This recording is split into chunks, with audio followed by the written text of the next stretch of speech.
ನಮಸ್ಕಾರ, ಸಿಟಿವಿ ನ್ಯೂಸ್ಗೆ ಸ್ವಾಗತ. ನಾನು ನಿರಂಜನ್ ಬಿ ದಾಸ್. ಮೊದಲಿಗೆ ಮುಖ್ಯಾಂಶಗಳು.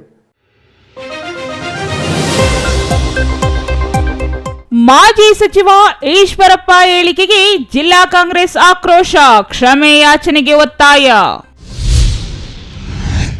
ಗೌರಿಬಿದನೂರು ಖಾಸಗಿ ಶಾಲೆಯಲ್ಲಿ ವಿದ್ಯುತ್ ಅವಘಡ, ಒಬ್ಬರ ಸಾವು, 17ಕ್ಕೂ ಹೆಚ್ಚು ಮಂದಿಗೆ ಗಾಯ.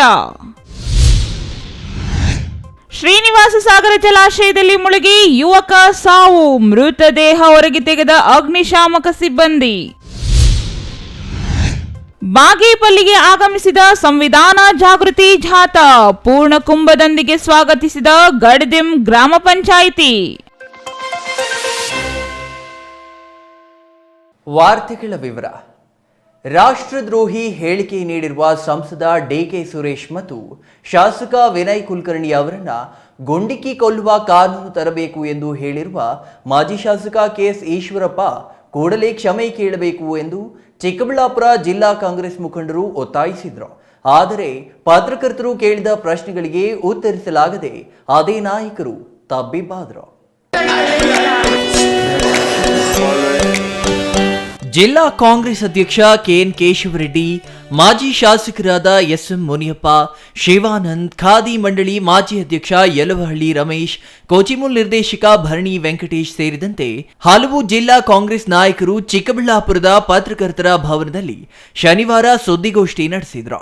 ಈ ವೇಳೆ ಕೆಎಸ್ ಈಶ್ವರಪ್ಪ ತಮ್ಮ ಪಕ್ಷದ ಸಂಸದರು ಮತ್ತು ಶಾಸಕರನ್ನ ಗುಂಡಿಕ್ಕಿ ಕೊಲ್ಲುವ ಬಗ್ಗೆ ಮಾತನಾಡಿದ್ದು ಕೂಡಲೇ ಕ್ಷಮೆ ಯಾಚಿಸಬೇಕು. ಇದೇ ಈಶ್ವರಪ್ಪನವರ ಕಿರುಕುಳದಿಂದ ಸಂತೋಷ್ ಎಂಬ ಗುತ್ತಿಗೆದಾರ ಪತ್ರ ಬರೆದಿಟ್ಟು ಆತ್ಮಹತ್ಯೆ ಮಾಡಿಕೊಂಡಿದ್ದಾರೆ.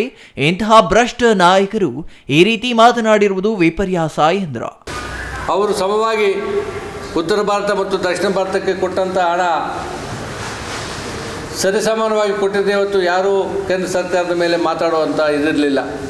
ಆದರೆ ಅವರು ಮಲತಾಯಿ ಧೋರಣೆಯನ್ನು ಅನುಸರಿಸಿ ರಾಜ್ಯದಲ್ಲಿ ಕಾಂಗ್ರೆಸ್ ಸರ್ಕಾರ ಅಧಿಕಾರಕ್ಕೆ ಬಂದು ಹೆಸರು ಗಳಿಸ್ತಾ ಇದೆ ಅನ್ನೋ ಒಂದು ದುರುದ್ದೇಶದಿಂದ ಚುನಾವಣೆಗೆ ಹತ್ತಿರ ಇರ್ತಕ್ಕಂಥ ಸಂದರ್ಭದಲ್ಲಿ ನಮ್ಮ ಅಭಿವೃದ್ಧಿ ಕುಂಠಿತ ಮಾಡುವಂಥ ಕೆಲಸ ಮಾಡ್ತಾ ಇರೋದಕ್ಕೆ ಇವತ್ತು ನಮ್ಮ ರಾಜ್ಯದ ಸಂಸದರಾಗಿರ್ಬೋದು ಎಲ್ಲ ಪಕ್ಷದ ಮುಖಂಡರು ಕೇಳ್ತಾ ಇದ್ದಾರೆ.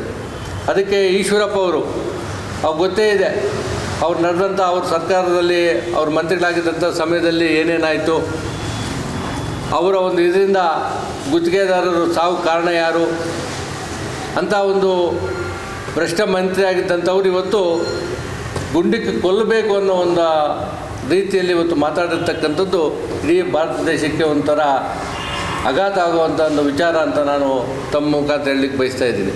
ಹಾಗಾಗಿ ಅವರು ತಕ್ಷಣ ಅವರು ಮಾತಾಡ್ತಕ್ಕಂಥ ಮಾತನ್ನು ಹಿಂಪಡಿಬೇಕು, ಅವರು ಕ್ಷಮೆಯನ್ನು ಆಚರಿಸಬೇಕು ಅಂತೇಳಿ ತಮ್ಮ ಮುಖಾಂತರ ಅವ್ರನ್ನ ಕೇಳಲಿಕ್ಕೆ ನಾನು ಬಯಸ್ತಾ ಇದ್ದೀನಿ.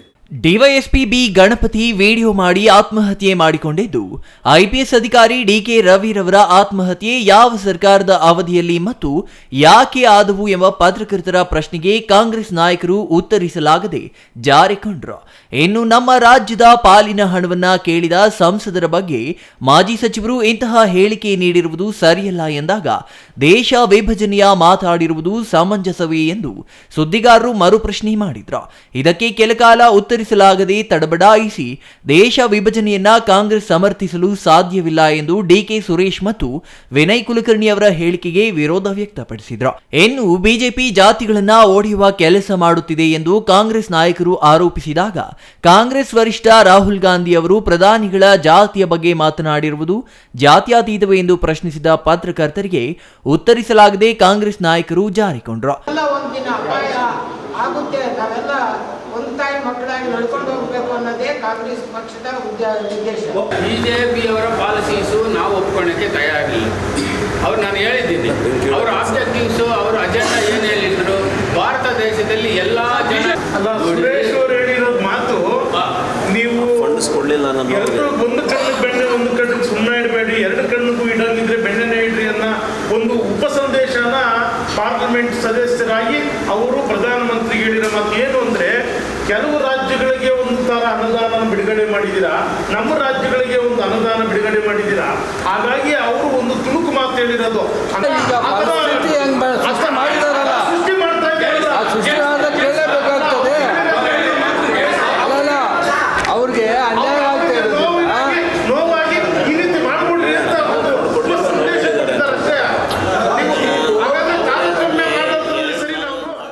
ಇನ್ನು 2004ರಿಂದ 2014ರವರೆಗೆ ಎಷ್ಟು ಅನುದಾನ ಬಂದಿದೆ, 2014ರಿಂದ 2024ರವರೆಗೆ ಎಷ್ಟು ಅನುದಾನ ಬಂದಿದೆ ಎಂಬ ಪತ್ರಕರ್ತರ ಪ್ರಶ್ನೆಯಿಂದ ವಿಚಲಿತರಾದ ಕಾಂಗ್ರೆಸ್ ನಾಯಕರು ಅಂದಿಗೂ ಇಂದಿಗೂ ತೆರಿಗೆಯಲ್ಲಿ ಹೆಚ್ಚಳವಾಗಿಲ್ಲವೇ ಎಂದು ಹೇಳುವ ಮೂಲಕ ಸುಮ್ಮನಾದರು. ಒಟ್ಟಿನಲ್ಲಿ ಶನಿವಾರ ನಡೆದ ಸುದ್ದಿಗೋಷ್ಠಿಯಲ್ಲಿ ಪತ್ರಕರ್ತರ ಬಹುತೇಕ ಪ್ರಶ್ನೆಗಳಿಗೆ ಉತ್ತರಿಸಲಾರದ ಕಾರಣ ಕೊನೆಯಲ್ಲಿ ಜಿಲ್ಲಾ ಕಾಂಗ್ರೆಸ್ ಅಧ್ಯಕ್ಷ ಕೆಎನ್ ಕೇಶವರೆಡ್ಡಿ ಮಾತನಾಡಿ, ಮಾಜಿ ಸಚಿವ ಕೆಎಸ್ ಈಶ್ವರಪ್ಪ ಅವರು ಕ್ಷಮೆಯಾಚಿಸಬೇಕು. ಫೆಬ್ರವರಿ 17ರಂದು ಮಂಗಳೂರಿನಲ್ಲಿ ಕಾಂಗ್ರೆಸ್ ಬೃಹತ್ ಸಮಾವೇಶವಿದ್ದು, ಈ ಸಮಾವೇಶಕ್ಕೆ ಎಐಸಿಸಿ ಅಧ್ಯಕ್ಷರು ಸೇರಿದಂತೆ ಕಾಂಗ್ರೆಸ್ನ ಎಲ್ಲ ನಾಯಕರು ಹಾಜರಾಗುತ್ತಿದ್ದು, ಜಿಲ್ಲೆಯ ಕಾಂಗ್ರೆಸ್ ಮುಖಂಡರು ಮತ್ತು ಕಾರ್ಯಕರ್ತರು ಈ ಸಮಾವೇಶದಲ್ಲಿ ಭಾಗವಹಿಸಬೇಕು ಎಂದು ಹೇಳುವ ಮೂಲಕ ಸುದ್ದಿಗೋಷ್ಠಿಗೆ ಸಮಾಪ್ತಿ ಹೇಳಿದರು. Jangalahalli Ashwath, CTV news, Chikkaballapur. ವಿದ್ಯುತ್ ಹೈಟೆನ್ಷನ್ ಕಂಬಕ್ಕೆ ಪೆಂಡಾಲ್ ತಗಲಿ ವಿದ್ಯಾರ್ಥಿಗಳು, ಶಿಕ್ಷಕರು ಮತ್ತು ಪೋಷಕರು ಗಾಯಗೊಂಡು ಆಸ್ಪತ್ರೆ ಸೇರಿರುವ ಘಟನೆ ಗೌರಿಬಿದನೂರು ತಾಲೂಕಿನ ಖಾಸಗಿ ಶಾಲೆಯೊಂದರಲ್ಲಿ ನಡೆದಿದೆ.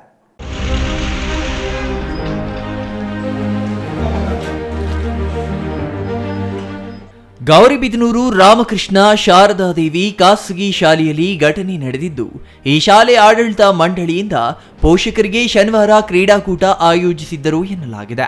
ಈ ವೇಳೆ ಪೆಂಡಾಲ್ ಹಾಕುವಾಗ ಹೈಟೆನ್ಷನ್ ಕಂಬಕ್ಕೆ ಪೆಂಡಾಲ್ ತಾಗಿ ಕೂಡಲೇ ವಿದ್ಯುತ್ ಪ್ರವಹಿಸಿ ಅವಘಡ ಸಂಭವಿಸಿದೆ. ಘಟನೆಯಲ್ಲಿ ವಿದ್ಯಾರ್ಥಿಗಳು, ಶಿಕ್ಷಕರು ಮತ್ತು ಪೋಷಕರಿಗೆ ಗಾಯಗಳಾಗಿದ್ದು, ಒಬ್ಬರು ಮೃತಪಟ್ಟಿರುವುದಾಗಿ ತಿಳಿದು ಬಂದಿದೆ. ಉಳಿದಂತೆ ವಿದ್ಯಾರ್ಥಿಗಳು ಸೇರಿ 12ಕ್ಕೂ ಹೆಚ್ಚು ಜನರಿಗೆ ಗಂಭೀರ ಗಾಯಗಳಾಗಿ ಆಸ್ಪತ್ರೆಯಲ್ಲಿ ಚಿಕಿತ್ಸೆ ಪಡೆಯುತ್ತಿದ್ದಾರೆ.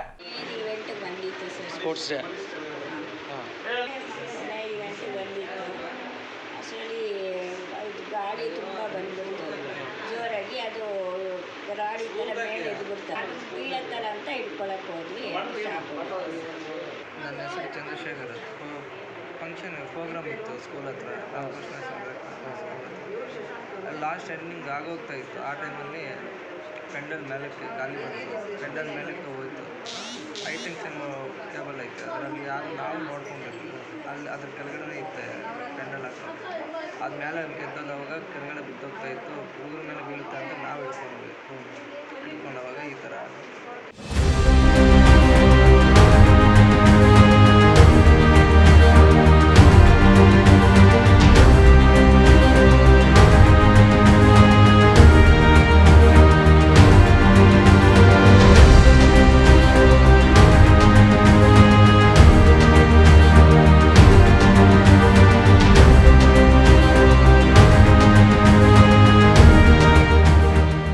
ಗೌರಿಬಿದನೂರು ತಾಲೂಕು ಹೊರವಲಯದ ಕಲ್ಲಂತರಾಯನ ಗುಟ್ಟದ ಬಳಿ ಇರುವ ಶಾಲೆಯಲ್ಲಿ ಘಟನೆ ನಡೆದಿದ್ದು, ಮಧುಗಿರಿ ತಾಲೂಕಿನ ಕೊಡಿಗೇನಹಳ್ಳಿ ಹೋಬಳಿ ನಾಗೇನಹಳ್ಳಿ ನಿವಾಸಿ ರಾಘವೇಂದ್ರ ಮೃತ ದುರ್ದೈವಿಯಾಗಿದ್ದಾನೆ ಎಂದು ತಿಳಿದು ಬಂದಿದೆ. ಜೋರಾದ ಗಾಳಿಗೆ ಪೆಂಡಾಲ್ ಹಾರಿ ಹೈಟೆನ್ಷನ್ ಲೈನ್ಗೆ ತಗುಲಿ ಅವಘಡ ಸಂಭವಿಸಿದ್ದು, ಗಾಯಾಳುಗಳನ್ನು ಗೌರಿಬಿದನೂರು ಸಾರ್ವಜನಿಕ ಆಸ್ಪತ್ರೆಗೆ ದಾಖಲು ಮಾಡಲಾಗಿದೆ. ಇವತ್ತು ಬೆಳಿಗ್ಗೆ ಒಂದು ರಾಮಕೃಷ್ಣ ವಿದ್ಯಾಮಂದಿರದಲ್ಲಿ ಇವತ್ತು ಸ್ಪೋರ್ಟ್ಸಿಗೆ ಸಂಬಂಧಪಟ್ಟಂತೆ ಶಾಮಿಯಾನ ಹಾಕಿ ಇದ್ದಂಥ ಸಂದರ್ಭದಲ್ಲಿ ಪೋಷಕರು ಮತ್ತು ವಿದ್ಯಾರ್ಥಿಗಳು ಭಾಗವಹಿಸಿದ್ದಂಥ ಸಂದರ್ಭದಲ್ಲಿ ಅದು ಶಾಮಿಯಾನ ಗಾಳಿಗಿರ್ಬೋದು ಅಥವಾ ಯಾವುದೇ ಅವ್ಯವಸ್ಥೆ ಗಾಳಿಗೆ ಆಗಿರಬೇಕಲ್ಲ, ನಿರ್ಲಕ್ಷ್ಯತೆಯಿಂದ ಅದು ಬಿದ್ದು 7 ಜನ ಪೋಷಕರು, ಟೀಚರ್ಸು 6 ಜನ ಇರಬೇಕಲ್ಲ, 6 ಜನ, ಆಮೇಲೆ ವಿದ್ಯಾರ್ಥಿಗಳು 4 ಜನ, ಈಗ ಸೇರಿ ಒಂದು 16ರಿಂದ 17 ಜನಕ್ಕೆ ಇಂಜುರೀಸ್ ಆಗಿದೆ. ಅದರಲ್ಲಿ ಒಬ್ಬರು ಡೆತ್ ಆಗಿದ್ದಾರೆ. ಇದು ಆಗಬಾರ್ದಾಗಿತ್ತು ದುರ್ಘಟನೆ. ಮುಂದಿನ ದಿನಗಳಲ್ಲಿ ಇಂಥ ದುರ್ಘಟನೆಗೆ ಅವಕಾಶ ಆಗದಂಗೆ ಆ ಶಾಲೆಯ ಯಾರು ಆಡಳಿತ ವರ್ಗ ಇದೆ ಅವ್ರನ್ನೂ ಕೂಡ ಈಗಾಗಲೇ ಕಸ್ಟಡಿ ತಗೊಂಡಿದ್ದಾರೆ. ಅವರು ಕೂಡ ಯಾವುದೇ ಶಾಲೆಯಲ್ಲಿ ಆಗಿರ್ಬೋದು, ಮುಂದಿನ ದಿನಗಳಲ್ಲಿ ಯಾವುದೇ ಯೂನಿಯನ್ ಡೇ ಮಾಡೋದಿರ್ಬೋದು, ಸ್ಪೋರ್ಟ್ಸ್ ಪ್ರೋಗ್ರಾಮ್ಗಳಿರ್ಬೋದು, ಪ್ರತಿಯೊಂದರಲ್ಲೂ ಕೂಡ ಶಾಮಿಯಾನಗಳು ಹಾಕೋದ ಜೊತೆಗೆ ಮುನ್ನೆಚ್ಚರಿಕೆನ ಅಥವಾ ದೊಡ್ಡ ದೊಡ್ಡ ಕಾರ್ಯಕ್ರಮ ಮಾಡಿದಾಗ ಮುನ್ನೆಚ್ಚರಿಕೆ ತಗೊಂಡು ಯಾವುದೇ ಅನಾಹುತಕ್ಕೆ ಅವಕಾಶ ಆಗದಂಗೆ ಒಂದು ಎಚ್ಚರಿಕೆ ಮತ್ತು ಅವ್ರನ್ನ ಒಂದು ಮೆಸೇಜ್ ಹೋಗೋ ಥರ ನೋಡ್ಕೊಳ್ಳೋಕ್ಕೆ ಇನ್ನು ಮುಂದೆ ಇಂಥ ದುರ್ಘಟನೆ ಆಗದಂಗೆ ಆದಷ್ಟು ತಡೆಯೋಕ್ಕೆ ನಾವು ಪ್ರಯತ್ನ ಮಾಡ್ತೀವಿ. ಎಲ್ಲ ಸುತ್ತೋಲೆಯೂ ಕೂಡ ಶಿಕ್ಷಣಾಧಿಕಾರಿಗಳ ಮೂಲಕ ಸುತ್ತೋಲೆ ಕೂಡ ಎಲ್ಲ ಶಾಲೆಗೆ ಕಳಿಸ್ತೀವಿ. ಇನ್ನು ಸ್ಥಳಕ್ಕೆ ಗೌರಿಬಿದನೂರು ನಗರ ಪೊಲೀಸರು ಭೇಟಿ ನೀಡಿ ಪರಿಶೀಲನೆ ನಡೆಸಿದ್ದಾರೆ.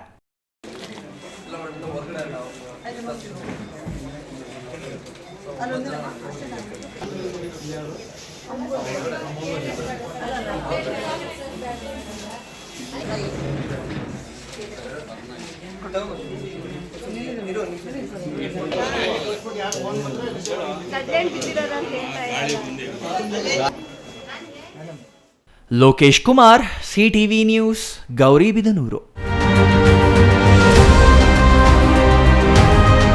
ಮೋಜು ಮಸ್ತಿಗೆ ಅಂತ ಸ್ನೇಹಿತರೊಂದಿಗೆ ಬೆಂಗಳೂರಿನಿಂದ ಬಂದಿದ್ದ ಯುವಕನೊಬ್ಬ ನೀರಿನಲ್ಲಿ ಮುಳುಗಿ ಮೃತಪಟ್ಟಿರುವ ಘಟನೆ ಚಿಕ್ಕಬಳ್ಳಾಪುರ ತಾಲೂಕಿನ ಶ್ರೀನಿವಾಸ ಸಾಗರ ಕೆರೆಯಲ್ಲಿ ನಡೆದಿದೆ. ಮೃತ ಯುವಕನನ್ನ ಬೆಂಗಳೂರಿನ ಬಾಬುಸಾಬ್ ಪಾಳ್ಯ ನಿವಾಸಿ 23 ವರ್ಷದ ಅಭಿ ಎಂದು ತಿಳಿದು ಬಂದಿದೆ. 11 ಮಂದಿ ಸ್ನೇಹಿತರೊಂದಿಗೆ ಪ್ರವಾಸಕ್ಕೆ ಬಂದಿದ್ದ ಅಭಿ ಶ್ರೀನಿವಾಸ ಸಾಗರ ಕೆರೆಯಲ್ಲಿ ಈಜಲು ನೀರಿಗಿಳಿದಿದ್ದಾನೆ. ಆದರೆ ಸರಿಯಾಗಿ ಈಜು ಬಾರದ ಕಾರಣ ಆತ ನೀರಿನಲ್ಲಿ ಮುಳುಗಿ ಸಾವನ್ನಪ್ಪಿದ್ದಾನೆ.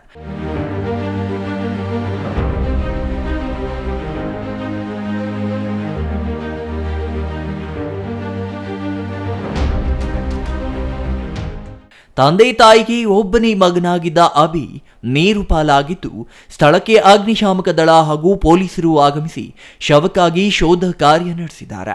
ಶುಕ್ರವಾರ ಘಟನೆ ನಡೆದಿದ್ದು, ಶುಕ್ರವಾರ ಸಂಜೆ ಶೋಧ ನಡೆಸುತ್ತಿದ್ದ ಸಿಬ್ಬಂದಿ ಕತ್ತಲಾದ ಕಾರಣ ಶೋಧ ಕಾರ್ಯ ನಿಲ್ಲಿಸಿ ಶನಿವಾರ ಬೆಳಗ್ಗೆ ಮತ್ತೆ ಶೋಧ ಕಾರ್ಯ ಮುಂದುವರಿಸಿದ್ರು. ಶನಿವಾರ ಮೃತದೇಹ ಪತ್ತೆಯಾಗಿದ್ದು, ಶವ ಪರೀಕ್ಷೆಯ ನಂತರ ಮೃತದೇಹವನ್ನು ಮೃತನ ಸಂಬಂಧಿಕರಿಗೆ ಹಸ್ತಾಂತರಿಸಲಾಗಿದೆ. ಚಿಕ್ಕಬಳ್ಳಾಪುರ ಗ್ರಾಮಾಂತರ ಪೊಲೀಸ್ ಠಾಣಾ ವ್ಯಾಪ್ತಿಯಲ್ಲಿ ಘಟನೆ ನಡೆದಿದ್ದು, ಗ್ರಾಮಾಂತರ ಠಾಣೆಯಲ್ಲಿ ಪ್ರಕರಣ ದಾಖಲಾಗಿದೆ. Jangalahalli Ashwath, CTV news, Chikkaballapur. ಸಮಾನತೆ, ಸಹಬಾಳ್ವೆ, ಭ್ರಾತೃತ್ವ ಭಾವನೆ ನಾಡಿನ ಪ್ರಜೆಗಳಲ್ಲಿ ಪಸರಿಸಲು ಹೊರಟಿರುವ ಸಂವಿಧಾನ ಜಾಗೃತಿ ಜಾಥಾ ಸ್ತಬ್ಧ ಚಿತ್ರಗಳು ಗುರುವಾರ ಪ್ರತ್ಯೇಕ ಮಾರ್ಗದಲ್ಲಿ ತಾಲೂಕಿನಲ್ಲಿ ಸಂಚರಿಸಿ ಸಂವಿಧಾನ ಕುರಿತು ಜಾಗೃತಿ ಮೂಡಿಸಿತು.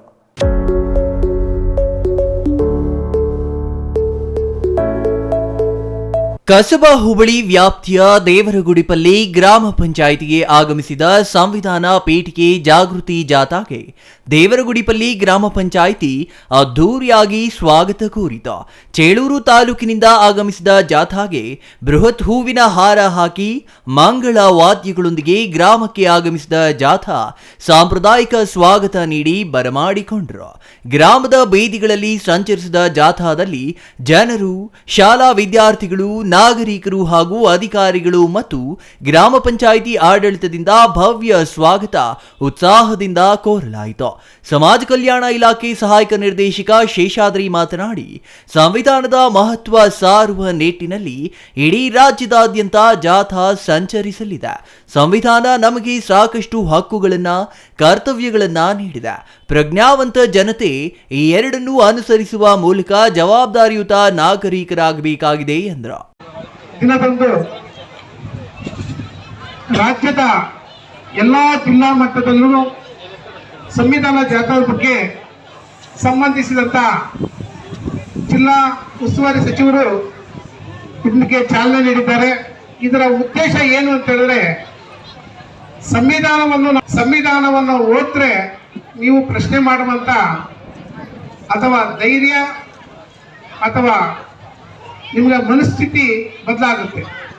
ಇಲ್ಲವಾದ್ರೆ ನೀವು ಸಂವಿಧಾನದಲ್ಲಿ ಏನಿದೆ, ನಮ್ಮ ಮಕ್ಕಳು ಏನೇನು ಕೊಟ್ಟಿದ್ದಾರೆ, ನಮ್ಮ ಕರ್ತವ್ಯಗಳು ನಮಗೆ ಏನೇನಿದ್ದಾವೆ ಎಂಬುದ್ರ ಬಗ್ಗೆ ಯಾವುದು ತಿಳ್ಕೊಳ್ಳೋಕ್ಕೆ ಸಾಧ್ಯವಿಲ್ಲ. ತಾವು ದಯವಿಟ್ಟು ಎಲ್ಲರೂ ಸಂವಿಧಾನವನ್ನು ಓದಿ ಅಂತ ಹೇಳ್ತಾ, ಸಂವಿಧಾನ ಜಾಗೃತಿ ಜಾಥಾ ಪ್ರಯುಕ್ತ ದೇವರಗುಡಿಪಲ್ಲಿ ಗ್ರಾಮ ಪಂಚಾಯಿತಿಯಿಂದ ರಂಗೋಲಿ ಸ್ಪರ್ಧೆ ಏರ್ಪಡಿಸಲಾಗಿದ್ದು, ವಿಜೇತರಿಗೆ ಬಹುಮಾನ ವಿತರಣೆ ಮಾಡಿದ್ದು ವಿಶೇಷವಾಗಿತ್ತು. ಇನ್ನು ಈ ಸಂದರ್ಭದಲ್ಲಿ ಗ್ರಾಮ ಪಂಚಾಯಿತಿ ಅಧ್ಯಕ್ಷೆ ಲಕ್ಷ್ಮೀ ನರಸಮ್ಮ, ಉಪಾಧ್ಯಕ್ಷೆ ಸುಜಾತಮ್ಮ, ಗ್ರಾಮ ಪಂಚಾಯಿತಿ ಅಭಿವೃದ್ಧಿ ಅಧಿಕಾರಿ ಶಂಕರಪ್ಪ, ಅಶ್ವತ್ಥಪ್ಪ, ದಲಿತ ಸಂಘದ ನಾಗಪ್ಪ, ಲಕ್ಷ್ಮಿ, ಗ್ರಾಮ ಪಂಚಾಯಿತಿ ಸದಸ್ಯ ವೆಂಕಟರಾಮರೆಡ್ಡಿ ಇನ್ನೂ ಹಲವರು ಹಾಜರಿದ್ದರು. Subbu, CTV news, Bagepalli.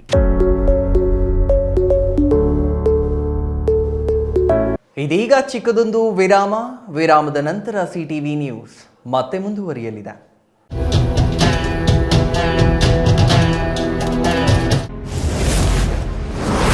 ಅದು 9 ಲಕ್ಷ ವರ್ಷಗಳ ಇತಿಹಾಸವಿರುವ ದೇಗುಲ.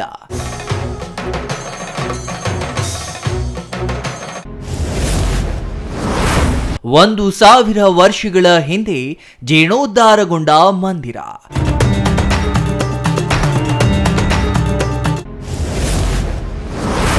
ಸಾಕ್ಷಾತ್ ವಿಭೀಷಣನೇ ಪ್ರತಿಷ್ಠಾಪಿಸಿದ ಸಾಲಿಗ್ರಾಮ ಶಿಲೆಯ ವಿಗ್ರಹ.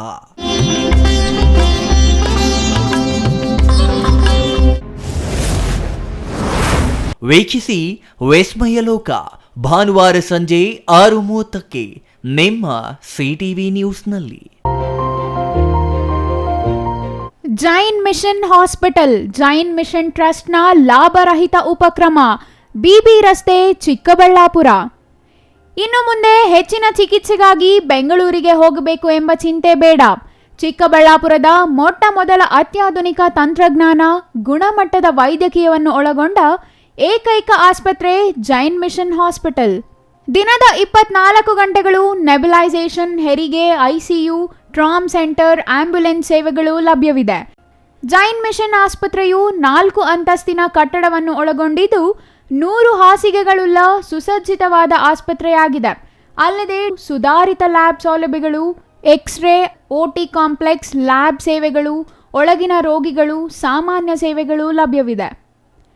24 ಗಂಟೆಗಳ ತುರ್ತು ಸೇವೆಗಳು, ಐಸಿಯು, ಎನ್ಐಸಿಯು, ಅಪಘಾತ ಮತ್ತು ತುರ್ತು ಚಿಕಿತ್ಸೆ, pharmacy, ambulance. Ramu's furniture paradise, ರಾಗ ಬಿಲ್ಡಿಂಗ್, ಬಿಬಿ ರಸ್ತೆ, ಚಿಕ್ಕಬಳ್ಳಾಪುರ. ನಮ್ಮ ಸಂಸ್ಥೆಯು 1994ರಿಂದ ಚಿಕ್ಕಬಳ್ಳಾಪುರ ಜಿಲ್ಲಾದ್ಯಂತ ಗ್ರಾಹಕರ ಬೇಡಿಕೆಗಳಿಗೆ ಅನುಗುಣವಾಗಿ ಗುಣಮಟ್ಟದಲ್ಲಿ ಯಾವುದೇ ರಾಜಿ ಇಲ್ಲದೆ ಉತ್ತಮ ಸೇವೆಯನ್ನ ಸಲ್ಲಿಸುತ್ತಾ ಬಂದಿದೆ. ನಮ್ಮಲ್ಲಿ ಆಕರ್ಷಕ ಕಲಾತ್ಮಕ ವಿನ್ಯಾಸಗಳುಳ್ಳ ವಿವಿಧ ಮಾದರಿಯ ಗೃಹಾಲಂಕಾರ, teak wood furnitures, sofa set, dining tables, leather sofa set, office furnitures ಮತ್ತು ಬೆಡ್ರೂಮ್ ವಾರ್ಡ್ರೋಬ್ಸ್ ಅಂಡ್ ಕಾಟ್ಸ್ ಮತ್ತು ಇಟಾಲಿಯನ್ ಕಿಚನ್ ಮತ್ತು ನಿಮ್ಮ ಮನೆಯ ಎಲ್ಲಾ ಇಂಟೀರಿಯರ್ ಡಿಸೈನ್ ಅನ್ನ ನಿಮ್ಮ ಮನಸ್ಸಿಗೊಪ್ಪುವಂತೆ ಕೇವಲ 15 ದಿನಗಳಲ್ಲಿ ಮಾಡಿಕೊಡಲಾಗುತ್ತದೆ. ಜರ್ಮನ್ ಯಂತ್ರೋಪಕರಣಗಳಿಂದ ಕೂಡಿದ ಸ್ವಂತ ಫ್ಯಾಕ್ಟರಿಯನ್ನ ಹೊಂದಿದ್ದು ಎಲ್ಲ ರೀತಿಯ ಗ್ರಾಹಕರ ಕೈಗೆಟುಕುವ ಬೆಲೆಗಳಿಗೆ ತಕ್ಕಂತೆ ಫರ್ನಿಚರ್ಸ್ ಹಾಗೂ ಇಂಟೀರಿಯರ್ ಅನ್ನ ಮಾಡಿಕೊಡಲಾಗುತ್ತದೆ. ಇನ್ನೇಕೆ ತಡ, ಹಿಂದೆ ಭೇಟಿ ಕೊಡಿ. ರಾಮೂಸ್ ಫರ್ನಿಚರ್ಸ್ ಪ್ಯಾರಡೈಸ್, ರಾಗ ಬಿಲ್ಡಿಂಗ್, ಬಿಬಿ ರಸ್ತೆ, ಚಿಕ್ಕಬಳ್ಳಾಪುರ. ವಿರಾಮದ ನಂತರ ಸಿಟಿವಿ ನ್ಯೂಸ್ಗೆ ಮತ್ತೆ ಸ್ವಾಗತ. ಸಂವಿಧಾನ ಅಂಗೀಕಾರಗೊಂಡು 75 ವರ್ಷಗಳು ಪೂರ್ಣವಾದ ಹಿನ್ನೆಲೆಯಲ್ಲಿ ಕಳೆದ ಜನವರಿ 26ರಿಂದ ರಾಜ್ಯ ಸರ್ಕಾರ ಹಮ್ಮಿಕೊಂಡಿರುವ ಸಂವಿಧಾನ ಜಾಗೃತಿ ಜಾಥಾ ಶನಿವಾರ ಚೇಳೂರು ತಾಲೂಕಿನ ಎಂ ನಲ್ಲಗುಟ್ಟಪಲ್ಲಿ ಗ್ರಾಮಕ್ಕೆ ಆಗಮಿಸಿತು.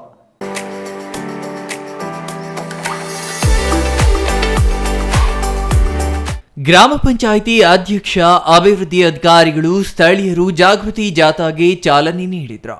ಗ್ರಾಮ ಹೊರವಲಯದಿಂದ ಜಾಥಾದಲ್ಲಿ ಪೂರ್ಣಕುಂಭ ಮೆರವಣಿಗೆ, ವಿವಿಧ ಶಾಲಾ ಮಕ್ಕಳಿಂದ ಬ್ಯಾಂಡ್ ಸೆಟ್ ಜೊತೆಗೆ ಕುಣಿತ, ಕೋಲಾಟ, ತಮಟೆಗಳು ಭಾಗವಹಿಸಿದ್ವು. ಶಾಲಾ ಮಕ್ಕಳು ಸಂವಿಧಾನ ಶಿಲ್ಪಿ ಡಾಕ್ಟರ್ ಬಾಬಾ ಸಾಹೇಬ್ ಅಂಬೇಡ್ಕರ್ ಸಹಿತ ವಿವಿಧ ಮಹಾನ್ ನಾಯಕರ ವೇಷಭೂಷಣ ಧರಿಸಿ ಜೈಕಾರ ಕೂಗಿದ್ರು. ಜಾಥಾದಲ್ಲಿ ಶಾಲಾ ಮಕ್ಕಳು ಸೇರಿದಂತೆ ವಿವಿಧ ಸಂಘಟನೆಯ ಕಾರ್ಯಕರ್ತರು ಭಾಗವಹಿಸಿದ್ರು. ವೇದಿಕೆ ಕಾರ್ಯಕ್ರಮದಲ್ಲಿ ಗ್ರಾಮ ಪಂಚಾಯಿತಿ ಅಧ್ಯಕ್ಷೆ ವೆಂಕಟಲಕ್ಷ್ಮಮ್ಮ ಮಾತನಾಡಿ, ಎಲ್ಲರೂ ಶಿಕ್ಷಣ ಪಡೆದು ಘನತೆಯಿಂದ ಬದುಕುತ್ತಾ ಪರಸ್ಪರ ಪ್ರೀತಿ ಗೌರವಗಳನ್ನ ಕೊಟ್ಟು ತನಗಿಚ್ಛೆಯಾದ ಧರ್ಮ ಅನುಸರಿಸುವ ಮೂಲಭೂತ ಹಕ್ಕು ಮನುಷ್ಯ ಬದುಕಿಗೆ ಕೊಟ್ಟದ್ದು. ಚಾರಿತ್ರಿಕವಾಗಿ ಅನ್ಯಾಯಕ್ಕೆ ಒಳಗಾದವರನ್ನ ವಿಶೇಷವಾಗಿ ಮಾನ್ಯ ಮಾಡುತ್ತಿದ್ದಾರೆ ಎಂದ್ರ. ಉಪತಹಸೀಲ್ದಾರ್ ಈಶ್ವರ್ ಮಾತನಾಡಿ, ಸಂವಿಧಾನದ ಮಹತ್ವ ಹಾಗೂ ಮೌಲ್ಯಗಳ ಕುರಿತು ಜಾಗೃತಿ ಮೂಡಿಸುವುದು ಮತ್ತು ರಾಷ್ಟ್ರೀಯ ಏಕತೆಯನ್ನ, ಗೌರವ, ಘನತೆಯನ್ನ ಎತ್ತಿ ಹಿಡಿಯುವ ಉದ್ದೇಶದಿಂದ ಜಾಗೃತಿ ಜಾಥಾ ನಡೆಯುತ್ತಿದೆ ಎಂದ್ರ. ಇನ್ನು ಕಾರ್ಯಕ್ರಮದಲ್ಲಿ ಸಂವಿಧಾನದ ಪೀಠಿಕೆಯನ್ನ ಬೋಧಿಸಲಾಯಿತು. ಪಸುಪಲವಾರಪಲ್ಲಿಯ ಶಾಲೆಯ ಮಕ್ಕಳಿಗೆ ಸಂವಿಧಾನ ಕುರಿತು ರಸಪ್ರಶ್ನೆ, ಪ್ರಬಂಧ, ಭಾಷಣ ಸ್ಪರ್ಧೆ ವಿಭಾಗದಲ್ಲಿ ವಿಜೇತರಾದ ಮಕ್ಕಳಿಗೆ ಸಂವಿಧಾನ ಪೀಠಿಕೆ, ಸಂವಿಧಾನ ಓದು ಪುಸ್ತಕ ಹಾಗೂ ಮೂಲಭೂತ ಕರ್ತವ್ಯಗಳ ಪುಸ್ತಕವನ್ನ ವಿತರಣೆ ಮಾಡಲಾಯಿತು. ತಾಲೂಕು ಮಟ್ಟದ ವಿವಿಧ ಇಲಾಖೆಯ ಅಧಿಕಾರಿಗಳು, ಗ್ರಾಮ ಪಂಚಾಯಿತಿ ಉಪಾಧ್ಯಕ್ಷ ಆಂಜನೇಯ ರೆಡ್ಡಿ, ಮಾಜಿ ಅಧ್ಯಕ್ಷ ವೆಂಕಟಶಿವಾರೆಡ್ಡಿ, ವಿನೋದ್ ರೆಡ್ಡಿ, ಮಂಜುನಾಥ್ ರೆಡ್ಡಿ, ಎಸ್ ಶ್ರೀನಿವಾಸ್, ಜಿವಿ ವೆಂಕಟರಮಣ, ಹರೀಶ್ ತಿಮ್ಮಣ್ಣ ಇನ್ನೂ ಹಲವರು ಇದೇ ಸಂದರ್ಭದಲ್ಲಿ ಭಾಗವಹಿಸಿದ್ರು. Venkatesh, CTV news, Chelur. BJP ಮತ್ತು ಜೆಡಿಎಸ್ ಮೈತ್ರಿಯಿಂದ ಫೆಬ್ರವರಿ 16ಕ್ಕೆ ನಡೆಯಲಿರುವ ಶಿಕ್ಷಕರ ಕ್ಷೇತ್ರದ ಉಪಚುನಾವಣೆ ಹಿನ್ನೆಲೆ ದೇವನಹಳ್ಳಿ ಕ್ಷೇತ್ರದಲ್ಲಿ ಬಿಜೆಪಿ ಜೆಡಿಎಸ್ ಮೈತ್ರಿ ಅಭ್ಯರ್ಥಿ ಎಪಿ ರಂಗನಾಥ್ ಪರ ಮತಯಾಚನೆಗೆ ಜೆಡಿಎಸ್ ಮತ್ತು ಬಿಜೆಪಿ ಮುಖಂಡರು ಸಜ್ಜಾಗಬೇಕೆಂದು ಬೆಂಗಳೂರು ಗ್ರಾಮಾಂತರ ಜಿಲ್ಲಾ ಜೆಡಿಎಸ್ ಜಿಲ್ಲಾಧ್ಯಕ್ಷ ಬಿ ಮುನೇಗೌಡ ಕರೆ ನೀಡಿದರು.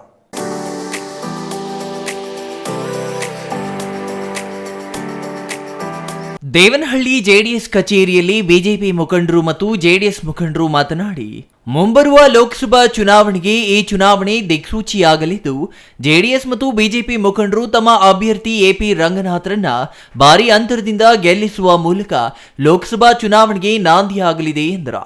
ಮಾಜಿ ಪ್ರಧಾನಿ ಎಚ್.ಡಿ. ದೇವೇಗೌಡರವರು ಕಳೆದ 10 ವರ್ಷಗಳಿಂದ ದೇಶದ ಪ್ರಧಾನಿಯಾಗಿರುವ ನರೇಂದ್ರ ಮೋದಿ ಅವರನ್ನ ಉತ್ತಮ ಆಡಳಿತಗಾರ ಎಂದು ಪ್ರಶಂಸೆ ಮಾಡಿದ್ದು, ಎನ್ಡಿಎ ಜೊತೆ ಜೆಡಿಎಸ್ ಮೈತ್ರಿಯಾಗಿದ್ದು ಸ್ಥಳೀಯ ಮಟ್ಟದಲ್ಲೂ ಬಿಜೆಪಿ ಜೆಡಿಎಸ್ ಮುಖಂಡರು ಒಗ್ಗಟ್ಟಿನಿಂದ ದುಡಿದಾಗ ಮಾತ್ರ ಅಭ್ಯರ್ಥಿ ಗೆಲುವಿಗೆ ಸಹಕಾರಿಯಾಗಲಿದೆ ಎಂದರು. ಮಾಜಿ ಶಾಸಕ ನಿಸರ್ಗ ನಾರಾಯಣಸ್ವಾಮಿ ಮಾತನಾಡಿ, ರಾಷ್ಟ್ರೀಯ ಮಟ್ಟದಲ್ಲಿ ಬಿಜೆಪಿ ಹಾಗೂ ಜೆಡಿಎಸ್ ಮೈತ್ರಿ ಹಿನ್ನೆಲೆ ಜೆಡಿಎಸ್ ಹಾಗೂ ಬಿಜೆಪಿ ಬೆಂಬಲಿತ ಎಪಿ ರಂಗನಾಥ್ ಪರ ಮತಯಾಚನೆ ಒಗ್ಗಟ್ಟಿನಿಂದ ಎಲ್ಲರೂ ಕೆಲಸ ಮಾಡಬೇಕು ಎಂದು ಮನವಿ ಮಾಡಿದ್ರು. ಉಪಚುನಾವಣೆಯಲ್ಲಿ ಕಾಂಗ್ರೆಸ್ ಅಭ್ಯರ್ಥಿಗೆ ಮತದಾರರು ತಕ್ಕ ಪಾಠ ಕಲಿಸಿದ್ದಾರೆ ಎಂದರು. ತಾಲೂಕು ಜೆಡಿಎಸ್ ಪ್ರಧಾನ ಕಾರ್ಯದರ್ಶಿ ರವೀಂದ್ರ, ಬಿಜೆಪಿ ಜಿಲ್ಲಾ ಮಾಜಿ ಅಧ್ಯಕ್ಷ ಕೆವಿ ನಾರಾಯಣಸ್ವಾಮಿ, ಜೆಡಿಎಸ್ ತಾಲೂಕು ಅಧ್ಯಕ್ಷ ಮುನೇಗೌಡ ಇದೇ ಸಂದರ್ಭದಲ್ಲಿ ಹಾಜರಿದ್ದರು. Satish Kumar, CTV news, Devanahalli.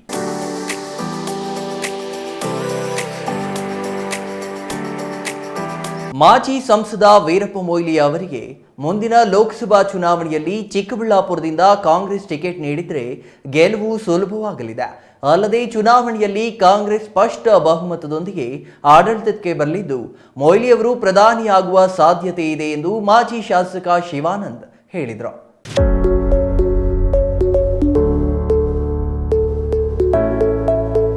ಚಿಕ್ಕಬಳ್ಳಾಪುರದ ಪತ್ರಕರ್ತರ ಭವನದಲ್ಲಿ ಶನಿವಾರ ನಡೆದ ಸುದ್ದಿಗೋಷ್ಠಿಯಲ್ಲಿ ಮಾತನಾಡಿದ ಅವರು, ಬಿಜೆಪಿ ಸುಳ್ಳು ಹೇಳಿ ಅಧಿಕಾರಕ್ಕೆ ಬಂದಿದೆ. ಕಳೆದ 10 ವರ್ಷಗಳಿಂದ ದೇಶದಲ್ಲಿ ಅಶಾಂತಿ ತಾಂಡವವಾಡುತ್ತಿದ್ದು, ಜನ ಹೊರಗೆ ಬರಲು ಭಯಪಡುವ ವಾತಾವರಣ ನಿರ್ಮಾಣವಾಗಿದೆ. ಕಾಶ್ಮೀರದಿಂದ ಕನ್ಯಾಕುಮಾರಿಯವರೆಗೂ ದೇಶದಲ್ಲಿ ಭಯದ ವಾತಾವರಣವನ್ನ ಬಿಜೆಪಿ ಉಂಟು ಮಾಡಿದೆ ಎಂದು ಹೇಳಿದರು. ಹಾಗಾದರೆ ಬಿಜೆಪಿ ಅಧಿಕಾರಾವಧಿಯ 10 ವರ್ಷದಲ್ಲಿ ಎಷ್ಟು ಭಯೋತ್ಪಾದಕ ದಾಳಿಗಳು ದೇಶದಲ್ಲಿ ನಡೆದಿವೆ ಎಂಬ ಪತ್ರಕರ್ತರ ಪ್ರಶ್ನೆಗೆ ಶಿವಾನಂದ್ ನಿರುತ್ತರಾದರು. ಕಾಂಗ್ರೆಸ್ ಅಧಿಕಾರದಲ್ಲಿದ್ದಾಗ ತಾಜ್ ಹೋಟೆಲ್ ಅಟ್ಯಾಕ್ ಸೇರಿದಂತೆ ಹಲವು ಭಯೋತ್ಪಾದಕ ಕೃತ್ಯಗಳು ನಡೆದಿವೆ. ಆದರೆ ಕಳೆದ 10 ವರ್ಷದಲ್ಲಿ ಎಂತಹ ಕೃತ್ಯ ನಡೆದಿದೆಯಾ ಎಂಬ ಪ್ರಶ್ನೆಗೂ ಉತ್ತರಿಸಿದ ಮಾಜಿ ಶಾಸಕರು, ಜಿಎಸ್ಟಿ ತಂದು ಜನರಿಗೆ ತೊಂದರೆ ನೀಡುತ್ತಿದ್ದಾರೆ ಎಂದರು. ಜಿಎಸ್ಟಿಯನ್ನು ಮಾಡಿದ್ದೇ ಕಾಂಗ್ರೆಸ್ ಸರ್ಕಾರದ ಅವಧಿಯಲ್ಲಿ ಅಲ್ಲವೇ ಎಂಬ ಸುದ್ದಿಗಾರರ ಪ್ರಶ್ನೆಗೂ ಶಿವಾನಂದ್ ಅವರು ಉತ್ತರಿಸದೆ ಮೌನವಾದರು. ಇನ್ನು ವೀರಪ್ಪ ಮೊಯ್ಲಿ ಅವರು ಕಾಂಗ್ರೆಸ್ನಲ್ಲಿ ಹಿರಿಯ ನಾಯಕರಾಗಿದ್ದು, ಪ್ರಸ್ತುತ ಲೋಕಸಭಾ ಚುನಾವಣೆಯಲ್ಲಿ ಕಾಂಗ್ರೆಸ್ ಬಹುಮತ ಪಡೆಯಲಿದೆ. ಹಾಗಾಗಿ ವೀರಪ್ಪ ಮೊಯ್ಲಿ, ಪ್ರಿಯಾಂಕಾ ಗಾಂಧಿ ಇಲ್ಲವೇ ರಾಹುಲ್ ಗಾಂಧಿ ಪ್ರಧಾನಿಯಾಗಲಿದ್ದಾರೆ ಎಂದರು. ಇತ್ತೀಚೆಗೆ ನಡೆದ ಪಂಚರಾಜ್ಯಗಳ ಚುನಾವಣೆಗಳಲ್ಲಿ ಕಾಂಗ್ರೆಸ್ 3 ರಾಜ್ಯಗಳಲ್ಲಿ ಅಧಿಕಾರ ಕಳೆದುಕೊಂಡಿದೆ. ಇತ್ತೀಚೆಗೆ ಬಿಡುಗಡೆಯಾದ ಸಮೀಕ್ಷೆಗಳಲ್ಲಿ ಮತ್ತೆ ಬಿಜೆಪಿ ಅಧಿಕಾರಕ್ಕೆ ಬರುವ ಸೂಚನೆಗಳಿವೆ. ಯಾವ ರೀತಿ ಕಾಂಗ್ರೆಸ್ ಅಧಿಕಾರಕ್ಕೆ ಬರಲಿದೆ ಎಂಬ ಪ್ರಶ್ನೆಗೆ ಅವರು ಉತ್ತರಿಸಲಿಲ್ಲ. ವೀರಪ್ಪ ಮೊಯ್ಲಿ ಅವರು ಕೈಗಾರಿಕೆಗಳನ್ನು ತಂದು ನಿರುದ್ಯೋಗ ಸಮಸ್ಯೆ ನಿವಾರಣೆ ಮಾಡಲಿದ್ದಾರೆ, ನೀರಾವರಿ ತಂದು ಜಿಲ್ಲೆಗೆ ಕೊಡುಗೆ ನೀಡಲಿದ್ದಾರೆ ಎಂದು ಶಿವಾನಂದ್ ಹೇಳುತ್ತಿದ್ದಂತೆ, ಕಳೆದ 14 ವರ್ಷಗಳಿಂದ 2 ವರ್ಷದಲ್ಲಿ ಎತ್ತಿನ ಹೊಳೆ ನೀರು ಎಂದು ಮೊಯ್ಲಿ ಅವರು ಹೇಳುತ್ತಿದ್ದಾರೆ. ಇನ್ನು ಎಷ್ಟು ವರ್ಷ ಇದೇ ಹೇಳಿಕೆ ನೀಡಲಿದ್ದಾರೆ ಎಂದು ಸುದ್ದಿಗಾರರು ಕೇಳಿದ ಪ್ರಶ್ನೆಗೆ ಅವರಿಂದ ಉತ್ತರ ಬರಲಿಲ್ಲ. ಕೊನೆಗೆ ಅವರಿಗೆ ಕಾಂಗ್ರೆಸ್ ಟಿಕೆಟ್ ನೀಡಬೇಕು ಎಂದು ಒತ್ತಾಯಿಸಿದರು. ಸುಮಾರು 60 ವರ್ಷಗಳಲ್ಲಿ ಕಾಂಗ್ರೆಸ್ ಪಕ್ಷ ಭಾರತಕ್ಕೆ ಮತ್ತು ಜನತೆಗೆ, ಬಡವರಿಗೆ ಏನು ಕೊಡುಗೆ ಕೊಟ್ಟಿದೆ ಅಂತ ಯಾವಾಗಲೂ ಪ್ರಶ್ನೆ ಮಾಡ್ತಾ ಇರ್ತಾರೆ ಈ BJPಯವರು, JDSನವರು, ಎಲ್ಲ ಪಕ್ಷದವರು, ವಿರೋಧ ಪಕ್ಷಗಳು. ಸುಮಾರು 300 ವರ್ಷಗಳ ಹೆಚ್ಚು ಕಾಲ ಬ್ರಿಟಿಷರ ಆಳ್ವಿಕೆಯಲ್ಲಿದ್ದಂಥ ನಮ್ಮ ಭಾರತ ದೇಶ ಬ್ರಿಟಿಷರ ಆಳ್ವಿಕೆಯಲ್ಲಿ ಬದುಕ್ತಾ ಇತ್ತು. 1947 ಕಾಂಗ್ರೆಸ್ ಪಕ್ಷ ಅಧಿಕಾರಕ್ಕೆ ಬಂದು ಎಲ್ಲವೂ ಶೂನ್ಯದಿಂದ, ಅಂದರೆ ಝೀರೋಯಿಂದ ಪ್ರಾರಂಭ ಆಯಿತು. ಈ ದೇಶದಲ್ಲಿ ಬ್ರಿಟಿಷರು ಕಸ ಮತ್ತು ಬರಡು ಭೂಮಿ, ಬಡತನ, ನಿರುದ್ಯೋಗ ಬಿಟ್ಟು ಅವರ ದೇಶಕ್ಕೆ ಹೊರಟೋದ್ರು.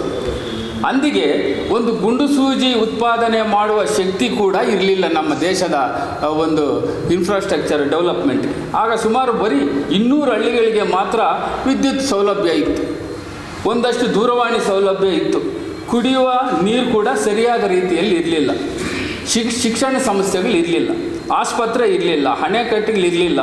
ಕೃಷಿ ಮಾಡಬೇಕಂದ್ರೆ ನೀರಿನ ಸೌಲಭ್ಯ ಕೂಡ ಇರಲಿಲ್ಲ. ಜೊತೆಗೆ ತಿನ್ನಲು ಆಹಾರ ಕೂಡ ಸರಿಯಾಗಿರಲಿಲ್ಲ.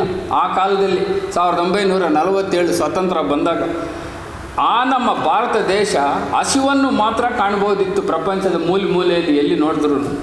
ನಂತರ ಕಾಂಗ್ರೆಸ್ ಸರ್ಕಾರದ ಮೊಟ್ಟಮೊದಲನೇ ಪ್ರಧಾನಮಂತ್ರಿ ಶ್ರೀ ಜವಾಹರ್ಲಾಲ್ ನೆಹರು ಅವರ ಅಸ್ತಿತ್ವದಲ್ಲಿ ಬಂದಂಥ ನಮ್ಮ ದೇಶ ಕನಿಷ್ಠ ರೀತಿಯಲ್ಲಿ ಅಭಿವೃದ್ಧಿಯಾದವು. 60 ವರ್ಷಗಳ ನಂತರ ಕಾಂಗ್ರೆಸ್ ಅಧಿಕಾರದ ಅವಧಿಯಲ್ಲಿ ಭಾರತವು ಪ್ರಪಂಚದ ಅತಿ ದೊಡ್ಡ ಸೈನ್ಯದ ದೇಶದಲ್ಲಿ ಒಂದಾಯಿತು. ಇದೆಲ್ಲ ಕಣ್ಣೆದುರಿಗೇನೆ ಇದೆ. ಸಾವಿರಾರು ಯುದ್ಧ ವಿಮಾನಗಳು, ಟ್ಯಾಂಕರ್ಗಳು, ಲಕ್ಷಾಂತರ ಕೈಗಾರಿಕೆಗಳು, ಅನೇಕ ಗ್ರಾಮಗಳಿಗೆ ವಿದ್ಯುತ್ ಸಂಪರ್ಕ, ರೈಲ್ವೆ ಯೋಜನೆ, ಕ್ರೀಡಾಂಗಣಗಳು, ಸೂಪರ್ ಸ್ಪೆಷಾಲಿಟಿ ಆಸ್ಪತ್ರೆಗಳು, ವಿಶ್ವವಿದ್ಯಾನಿಲಯಗಳು, ಉನ್ನತ ಶಿಕ್ಷಣ ನೀಡುವ ವೈದ್ಯಕೀಯ, ತಾಂತ್ರಿಕ, ವಿಜ್ಞಾನದ ಶಿಕ್ಷಣ ಸಂಸ್ಥೆಗಳು ಭಾರತದಲ್ಲಿ ಪ್ರಾರಂಭವಾಗಿದ್ದು ಯಾರ ಪೀರಿಯಡಲ್ಲಿ ಸ್ವಾಮಿ? ಕಾಂಗ್ರೆಸ್ ಪೀರಿಯಡಲ್ಲಿ ಸ್ವಾಮಿ.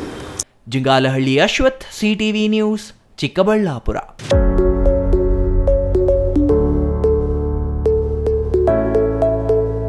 ಇದೀಗ ಚಿಕ್ಕದೊಂದು ವಿರಾಮದ ನಂತರ ಸಿಟಿವಿ ನ್ಯೂಸ್ ಮತ್ತೆ ಮುಂದುವರಿಯಲಿದೆ. Shri Manjunatha hardware and innovations 22 ವರ್ಷಗಳಿಂದ ಮಾರುಕಟ್ಟೆಯಲ್ಲಿ ಸುದೀರ್ಘ ಪಯಣ ಮತ್ತು ಗ್ರಾಹಕ ಹಾಗೂ ಎಂಜಿನಿಯರಿಂಗ್ಗಳ ನಂಬಿಕೆಯ ಆಯ್ಕೆ. ಅತ್ಯುತ್ತಮ ಗುಣಮಟ್ಟ, ಪ್ರಾಮಾಣಿಕ ಬೆಲೆ.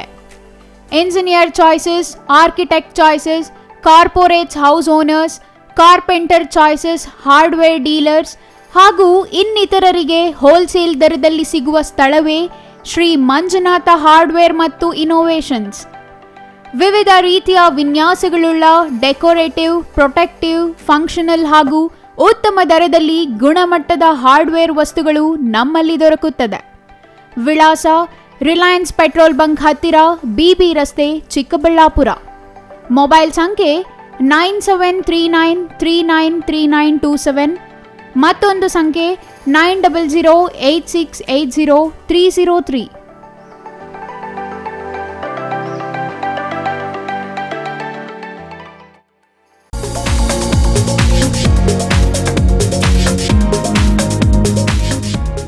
ಸ್ಕೈ ಮಹಿಳಾ ಅಡ್ಡ ಹೋಲ್ಸೇಲ್ ಮಳಿಗೆ ಮಹಿಳೆಯರಿಗಾಗಿ ಲೋಕಾಯುಕ್ತ ಆಫೀಸ್ ಹತ್ತಿರ 1ನೇ ವಾರ್ಡ್, ವಾಪಸಂದ್ರ, ಚಿಕ್ಕಬಳ್ಳಾಪುರ ಟೌನ್.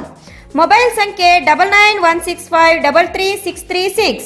15 ವರ್ಷ ಮೇಲ್ಪಟ್ಟ ಮಹಿಳೆಯರಿಗೆ ಬೇಕಾದ ಎಲ್ಲಾ ತರಹದ ಬಟ್ಟೆಗಳು ಒಂದೇ ಮಳಿಗೆಯಲ್ಲಿ ಲಭ್ಯ. ನಮ್ಮಲ್ಲಿ ಎಲ್ಲಾ ತರಹದ ಕಾಟನ್, ರೇಷ್ಮೆ, Banaras, linen, crepe silk, Vishal, Subhash, soft sarees, ಕೈಮಗ್ಗದ ಸೀರೆಗಳು, ಮುಲ್ಮುಲ್ ಕಾಟನ್ ಸೀರೆಗಳು ದೊರೆಯುತ್ತವೆ. ಸೀರೆಗಳು ಬೆಲೆ 150 ರೂಗಳಿಂದ ಪ್ರಾರಂಭ.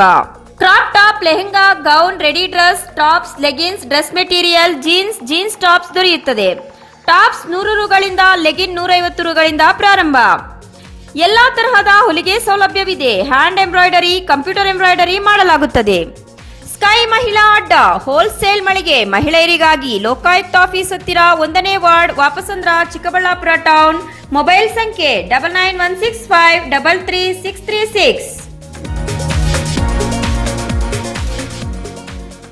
ವಿರಾಮದ ನಂತರ ಸಿಟಿವಿ ನ್ಯೂಸ್ಗೆ ಮತ್ತೆ ಸ್ವಾಗತ. ಇದೀಗ ಸಂಕ್ಷಿಪ್ತ ಸುದ್ದಿಗಳು.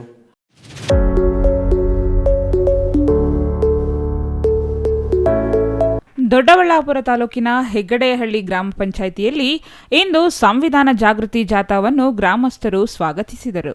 ಕಳಶಗಳನ್ನು ಹೊತ್ತು ಮೆರವಣಿಗೆಯಲ್ಲಿ ಸಾಗಿದರು. ವಿವಿಧ ಕಲಾ ತಂಡಗಳ ಮೂಲಕ ಅಂಬೇಡ್ಕರ್ ಅವರ ಆಶೋಕ್ತಿಗಳನ್ನು ತೋರಿಸುವ ಹಾಗೂ ಸಂವಿಧಾನದ ಹಕ್ಕು ಕರ್ತವ್ಯಗಳ ಮಾಹಿತಿ ನೀಡಿ ಸಂವಿಧಾನ ಪೀಠಿಕೆಯನ್ನು ಗ್ರಾಮಸ್ಥರಿಗೆ ಬೋಧಿಸಲಾಯಿತು.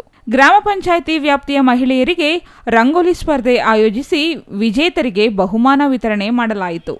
ಶಾಲಾ ಮಕ್ಕಳಿಗೆ ಪ್ರಬಂಧ ಸ್ಪರ್ಧೆ ಹಾಗೂ ರಸಪ್ರಶ್ನೆ ಸ್ಪರ್ಧೆ ಏರ್ಪಡಿಸಿ ವಿಜೇತರಿಗೆ ಬಹುಮಾನ ವಿತರಿಸಿ ಸಂಪನ್ಮೂಲ ವ್ಯಕ್ತಿಗಳಿಂದ ಸಂವಿಧಾನದ ಬಗ್ಗೆ ಭಾಷಣ ಮಾಡಲಾಯಿತು.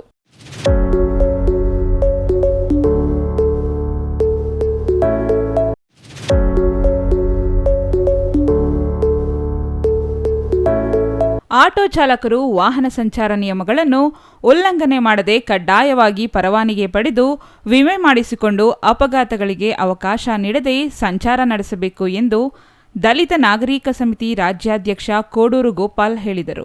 ಮಾಲೂರು ಬಸ್ ನಿಲ್ದಾಣದ ಬಳಿ ಅಂಬೇಡ್ಕರ್ ಆಟೋ ಘಟಕ ಉದ್ಘಾಟಿಸಿ ಮಾತನಾಡಿ, ಆಟೋ ಚಾಲಕರು ಸುರಕ್ಷಿತವಾಗಿ ಆಟೋ ಚಾಲನೆ ಮಾಡಿ ಸಂಚಾರ ನಿಯಮ ಪಾಲನೆ ಮಾಡಬೇಕು ಎಂದರು. ಇನ್ನು ಈ ವೇಳೆ ಅಂಬೇಡ್ಕರ್ ಸೇವಾ ಸಮಿತಿ ರಾಜ್ಯಾಧ್ಯಕ್ಷ ಪಿಎನ್ ದಾಸ್, ನಮ್ಮ ಕರ್ನಾಟಕ ಸೇನೆ ರಾಜ್ಯ ಉಪಾಧ್ಯಕ್ಷ ಚಾಕನಹಳ್ಳಿ ನಾಗರಾಜ್, ರಾಜ್ಯ ಆಟೋ ಘಟಕ ಉಪಾಧ್ಯಕ್ಷ ಎಂಜೆ ಶ್ರೀನಿವಾಸ್, ಪುರಸಭಾ ಸದಸ್ಯ ಎನ್ವಿ ಮುರಳೀಧರ್ ಮತ್ತಿತರರು ಹಾಜರಿದ್ದರು.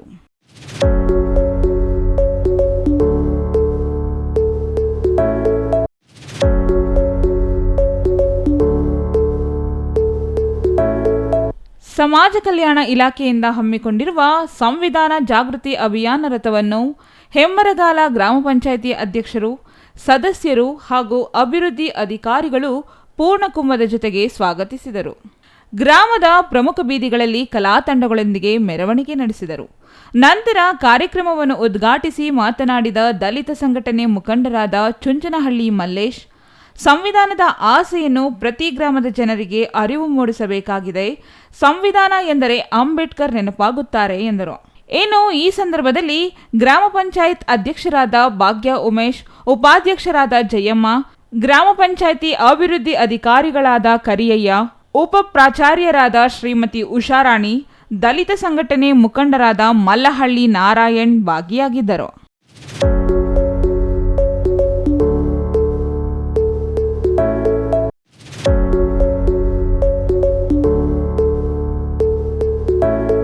ಶಿಕ್ಷಣ ಹಾಗೂ ಆರೋಗ್ಯ ಕ್ಷೇತ್ರಕ್ಕೆ ಸರ್ಕಾರ ಆದ್ಯತೆ ನೀಡಬೇಕೆಂದು ಸುವರ್ಣ ಕರ್ನಾಟಕ ಜನಶಕ್ತಿ ವೇದಿಕೆ ರಾಜ್ಯಾಧ್ಯಕ್ಷ ನಾಗೇನಹಳ್ಳಿ ಕೃಷ್ಣಮೂರ್ತಿ ಆಗ್ರಹಿಸಿದರು.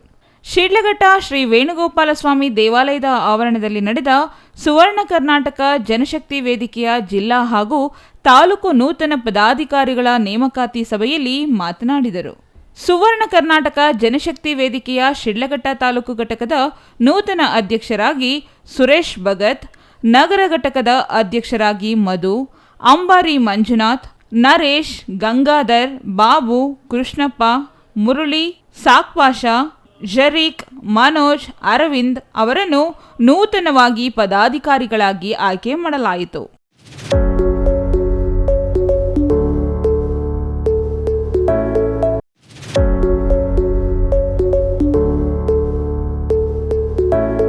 ವಿಜಯಪುರ ಹೋಬಳಿಯ ದಂಡಿಗಾನಹಳ್ಳಿ ಹಾಲು ಉತ್ಪಾದಕರ ಸಹಕಾರ ಸಂಘದ 12 ಮಂದಿ ಸದಸ್ಯರು ಅವಿರೋಧವಾಗಿ ಆಯ್ಕೆಯಾಗಿದ್ದಾರೆ. ನಿರ್ದೇಶಕರಾದ N Venugopal, DA Muniramanna, Nagaraj, DM Munegowda, Chandrappa, Devaraj, K Parvathamma, Venkatalakshmamma, Manjunatha Achar, Srinivas, Narayanaswamy, C Rajanna ಅವಿರೋಧವಾಗಿ ಆಯ್ಕೆಯಾಗಿದ್ದಾರೆ.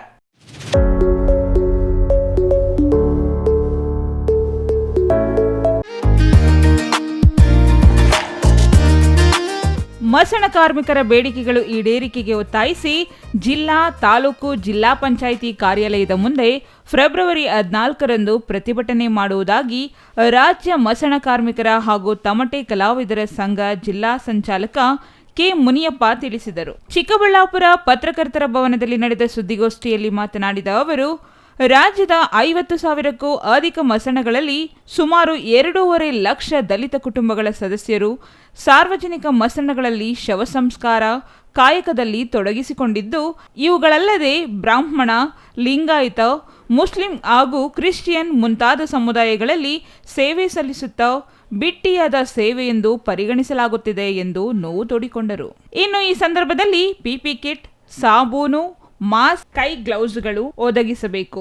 ಶವ ಸಂಸ್ಕಾರ ಸಮಯದಲ್ಲಿ ನಡೆಯುವ ಮೆರವಣಿಗೆಯಲ್ಲಿ ಉಪಯೋಗಿಸುವ ಸಾಂಪ್ರದಾಯಿಕ ವಾದ್ಯಗಳು ತಮಟೆ, ಜಾಗಟೆ, ತುತ್ತೂರಿ, ನಾದಸ್ವರ, ಪಂಜು ಇತ್ಯಾದಿಗಳನ್ನು ಗ್ರಾಮ ಪಂಚಾಯಿತಿಯೇ ಒದಗಿಸಬೇಕೆಂದು ಒತ್ತಾಯಿಸಿ ಪ್ರತಿಭಟನೆ ನಡೆಸಲಾಗುತ್ತದೆ ಎಂದರು.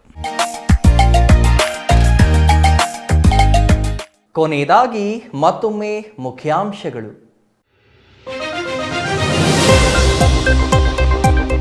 ಮಾಜಿ ಸಚಿವ ಈಶ್ವರಪ್ಪ ಹೇಳಿಕೆಗೆ ಜಿಲ್ಲಾ ಕಾಂಗ್ರೆಸ್ ಆಕ್ರೋಶ, ಕ್ಷಮೆ ಯಾಚನೆಗೆ ಒತ್ತಾಯ.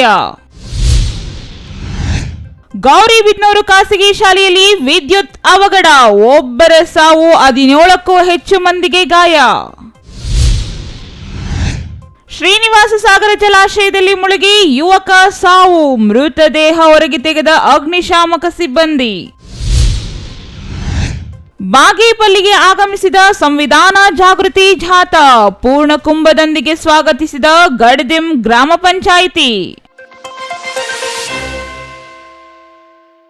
ಇದಿಷ್ಟು ಈ ಹೊತ್ತಿನ ಸುದ್ದಿ. ನೋಡ್ತಾ ಇರಿ CTV ನ್ಯೂಸ್, ಇದು ನಿಮ್ಮ ಜೊತೆಗಾರ.